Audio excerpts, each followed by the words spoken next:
74,000 years ago, something happened that almost ended the human story before it began. Not a war, not a disease, not a predator. A mountain exploded. Not the way mountains normally explode. The Toba supervolcano in Sumatra ejected an estimated 672 cubic miles of ash into the stratosphere, over 10,000 times more powerful than the 1980 eruption of Mount St. Helens.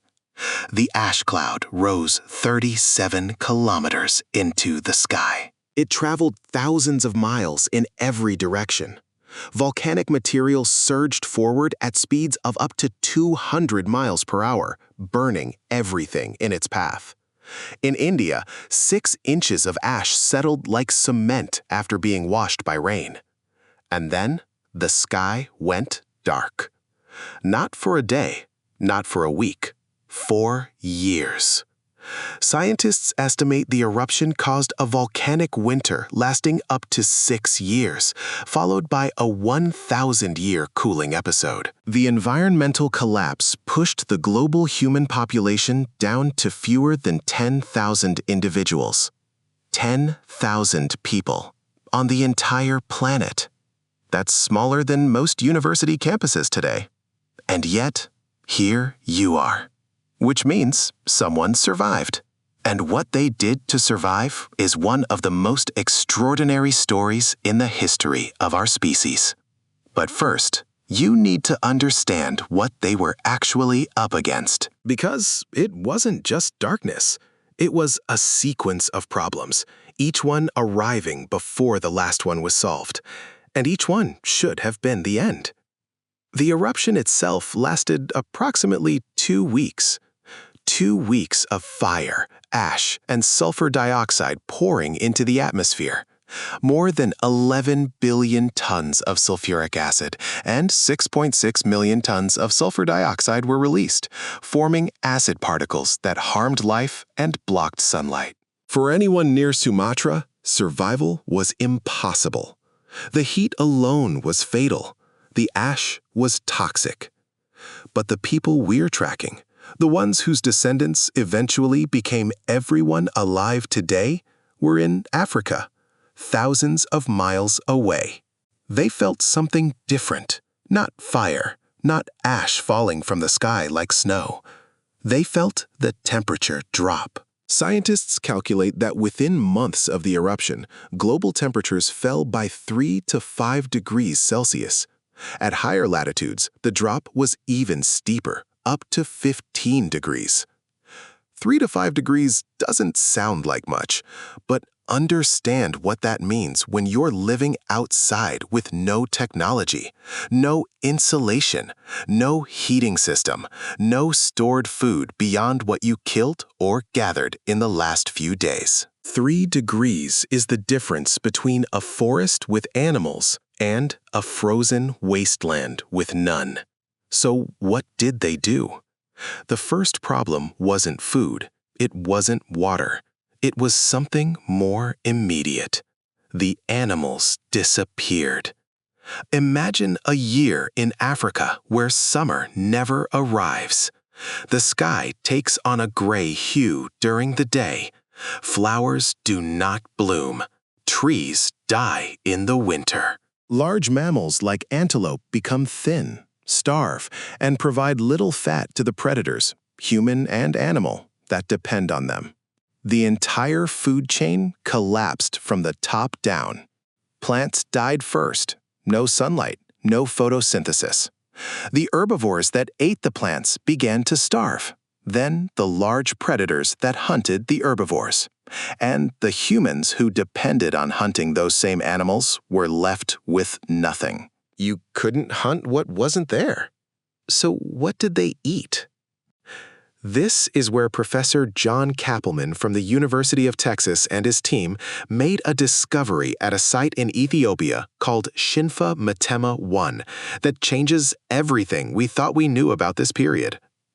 Before the Toba eruption, the humans at this site ate mostly large land animals, antelope, pigs, monkeys. But as the climate shifted and the eruption made conditions more arid, rivers began to dry up into smaller and smaller waterholes.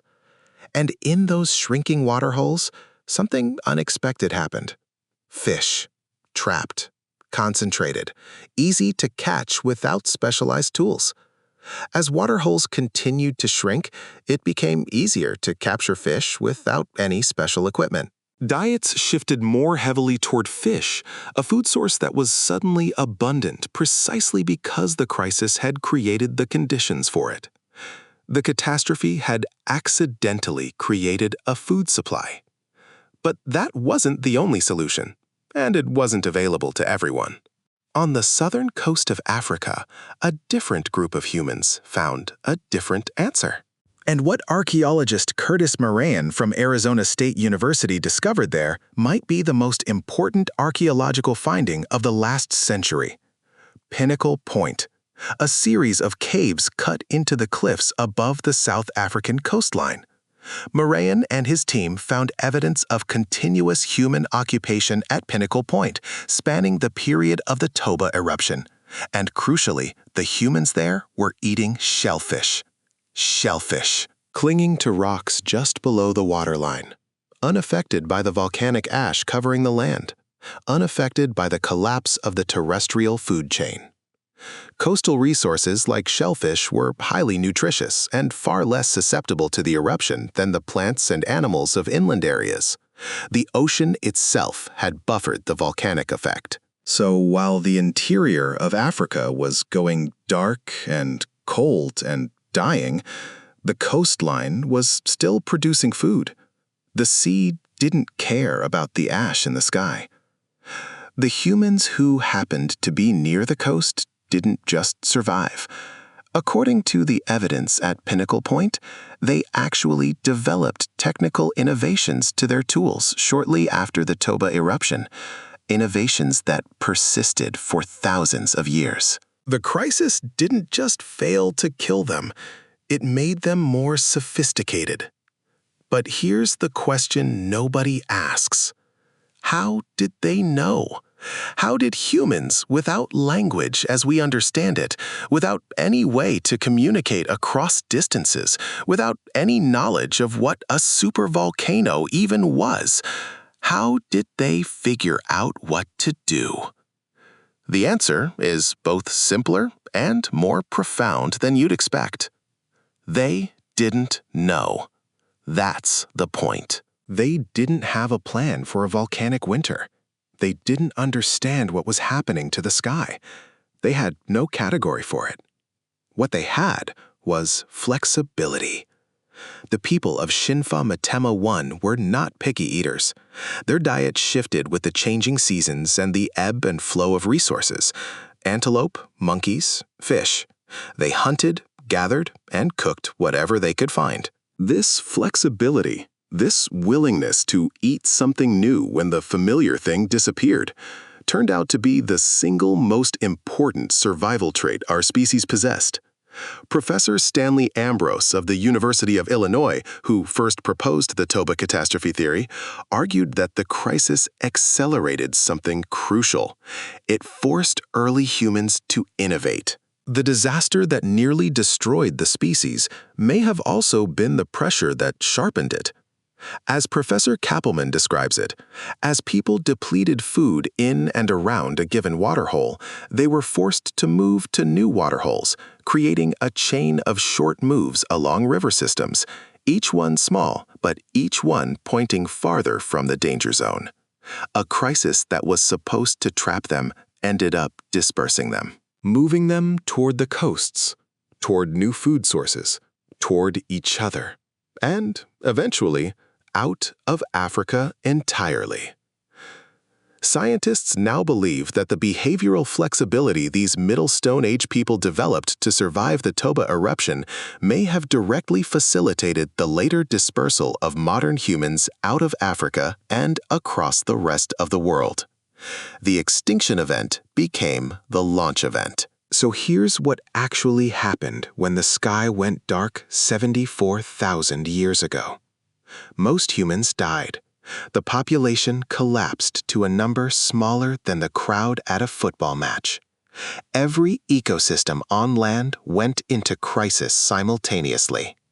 And a small group of people, scattered along coastlines and riverbeds, did what humans have always done when the world stops making sense. They looked around. They found what was still there. They ate the fish trapped in the shrinking ponds. They pried shellfish off the rocks. They moved when staying still meant dying. They didn't survive because they were the strongest. They didn't survive because they were the smartest. They survived because when everything familiar disappeared, they were willing to try something new. As one archaeologist summarized it, in times of climate crisis, cooperation and adaptation, not conflict, was the successful strategy. That flexibility is still in you. It's in your genome, passed down through 10,000 survivors who refused to stop. The next time the world stops making sense, remember where you come from. Before you go, one question. When was the last time a crisis in your life accidentally opened a door you didn't expect? Comment below. Because 74,000 years ago, that exact pattern is the reason you're here.